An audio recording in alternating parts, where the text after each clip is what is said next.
We're on our way to school for our finals exam. So, samahan niyo ko today. We're here sa school. Aga kong nakarating. On time. And sa totoo lang maaga pa. May sakit kasi ako today. Parang lalagnatin ako. Even before pa yung parang 2 days ago ata to nag-start because of the weather, tsaka naambunan.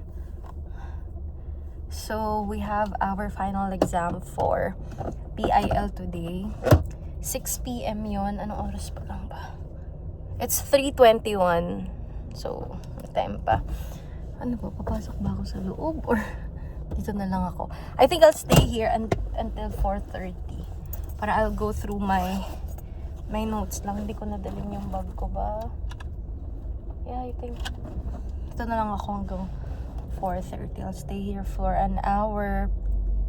Tapos punta ako sa room later ng mga 5. Para may 1 hour na lang ako. Tomorrow, I have my final exam naman for Civ Pro 2, and after that, we're done with the summer term. Tapos back to regular semester na.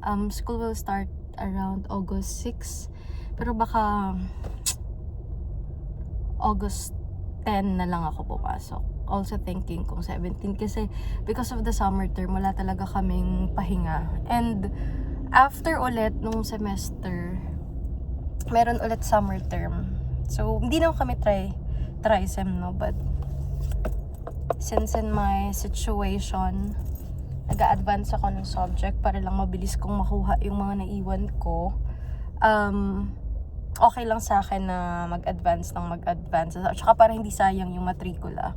So yeah, we have 2 consecutive days for our final exam. Sakit na talaga. I just want to finish everything on time, hopefully. So yun, papahinga ako ng I wanna rest for 2 weeks.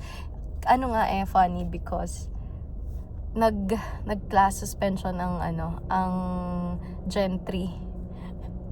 Kinakabahan ako kasi baka mag-class suspension pa dito sa DASMA. For the first time, ayaw akong mag-cancel ng class kasi gusto ko na talagang matapos yung final exam namin. And I was thinking na if ever kung mag-cancel today, tomorrow morning po pwede. But we have Civ Pro naman at 1 p.m. So yeah. Sana maging maganda yung yung exam ko for PIL because the last time I think I vlogged about it, hindi naging maganda yung midterm exam ko. So yeah, sana ma-survive ko so that I'm gonna rest. Tapos prepare for our Civ Pro 2 exam. So yun.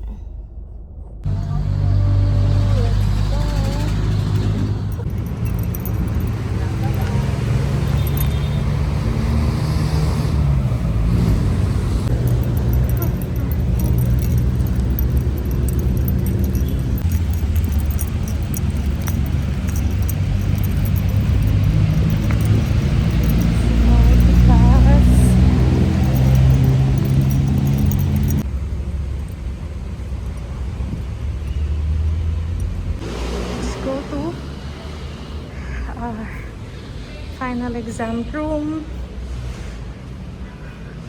Sana I'm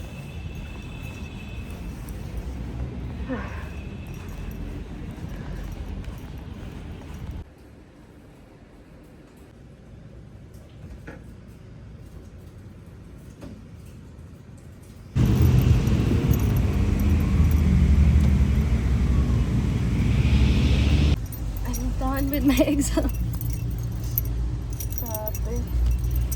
Super sama ng pakiramdam, and I would say the exam is fair naman.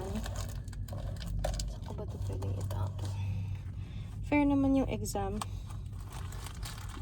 Sometimes I really don't rely on pointers from professors because a lot of times talagang traidor, taksil, talagang hindi yun yung hindi yun yung lumalabas. But this time ano naman, attorney was so fair in giving out the pointers. Lumabas naman siya. Naka-help talaga siya para mairaos yung exam. I think I did well. Although I could have done better with some of the items. But yeah, I'm okay with my final exam. I just want to go home, tapos magpahinga. Tapos tomorrow, I know, hindi pa pala pwedeng makatulog because I still have Civ Pro 2 tomorrow. Grabe. Para kung lalagdatin na sa sobrang sama ng pakiramdam. But let's go.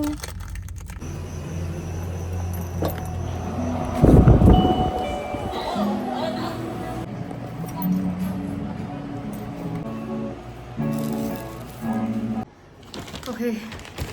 We're home. And ang dami kong mga ibebentang gamit. So I'll be posting it. Nahihilo pa kasi ako, kakarating ko lang. I'll be posting it sa @picodo.ph. So if you want to score some of my pre-loved items, some law school bags, I think I'll be letting go a lot actually. Ewan ko, may pagka-impulsive buyer ako nung buntis ako. Ang dami kong mga pinagbibili. So I figured out I'll just let go most of my items and parang gusto ko na lang para maging lighter na lang. Basta yun yung nasa isip ko. So I'll get more funds for new items. Tapos some of them I'll donate sa H&M because you get your 15% voucher if mag-donate kayo ng recycled clothes nyo. So yung mga tingin ko hindi ko na talaga maibebenta, baka i-donate ko na lang talaga sa H&M. Tapos the rest I'll be selling them sa @picodo.ph. Sorry, maalog. Kakauwi ko lang. And after ng final exam, parang wala akong kagana-ganang kumain. Favorite ko lagi. Hindi kasi siya ganun katamis. Pero may tamis, pero konti lang.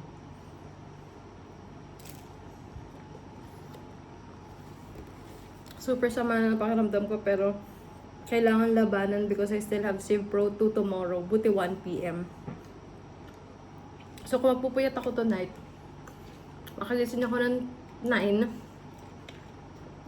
Then makakaaral ako. I leave mga siguro 12. Every time I'm sick, I always buy Smart C. Meron akong professor na sinabi nun eh. Ito, maganda. But minom naman ako ng vitamin C. Hindi ko rin kasi ugaling inuman ng gamot pag masakit. May sakit talaga. Unless talagang kahapon na hindi ko na kaya. Ayun, mga like Biogesic, ganyan. So yeah, join me tonight as we study for Civ Pro 2. Thank you lang naman. And then I'll be staying here for the rest of the week.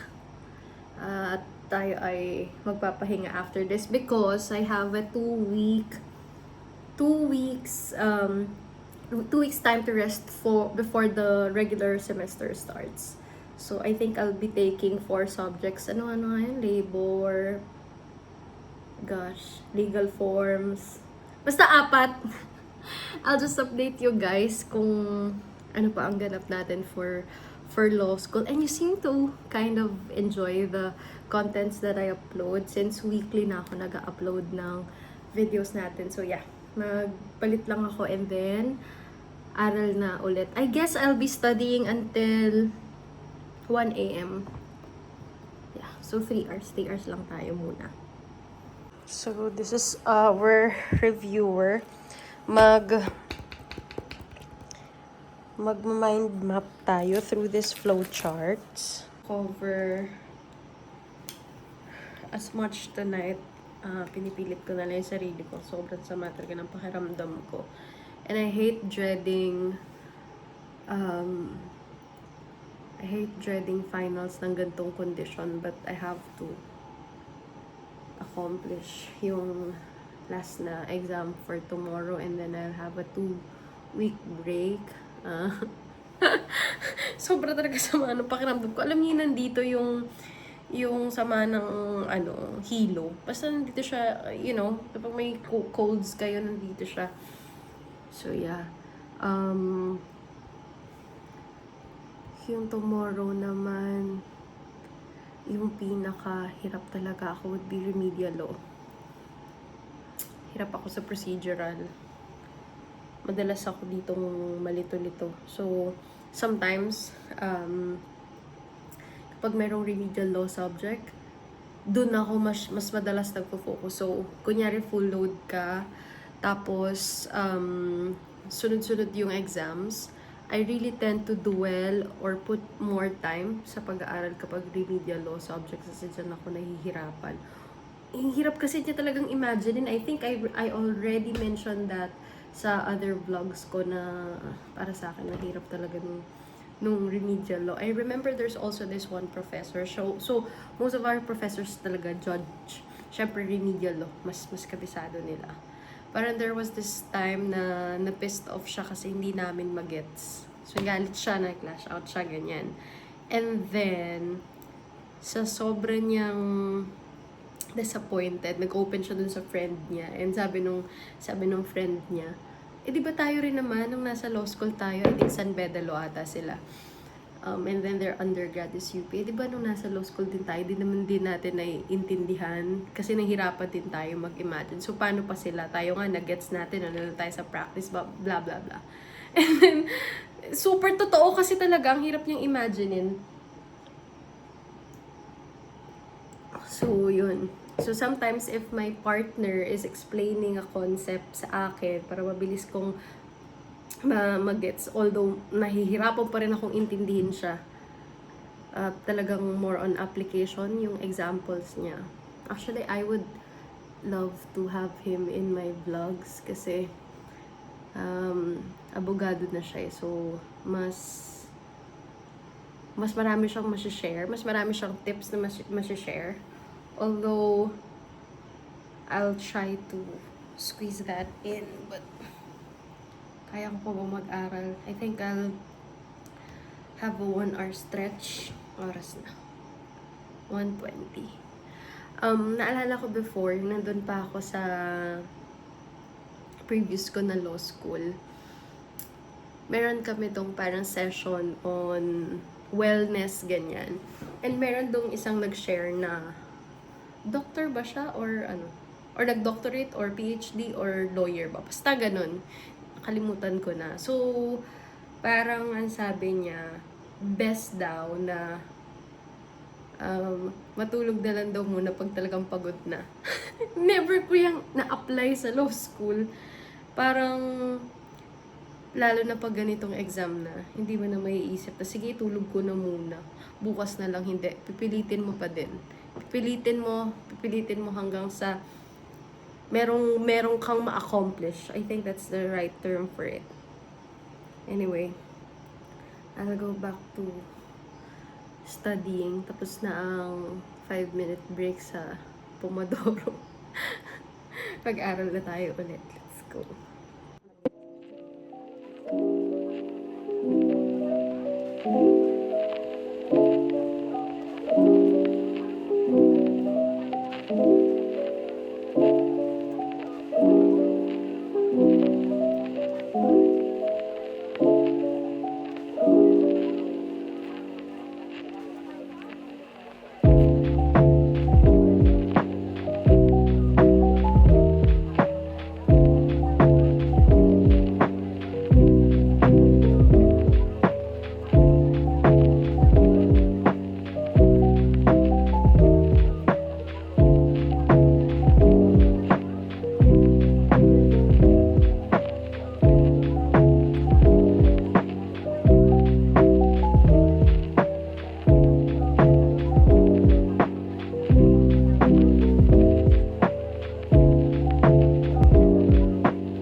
exam for the summer term.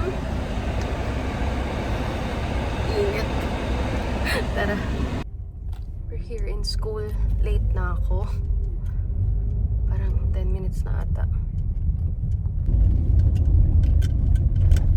I think I'll be taking the exam around 1:30 since longer yung time na meron for today's examination. So I think I'll just take it a little longer than I usually, kasi 2 to 3 hours. So siguro imamax ko na lang since late akong dumating para hindi ako masyadong ngarag today.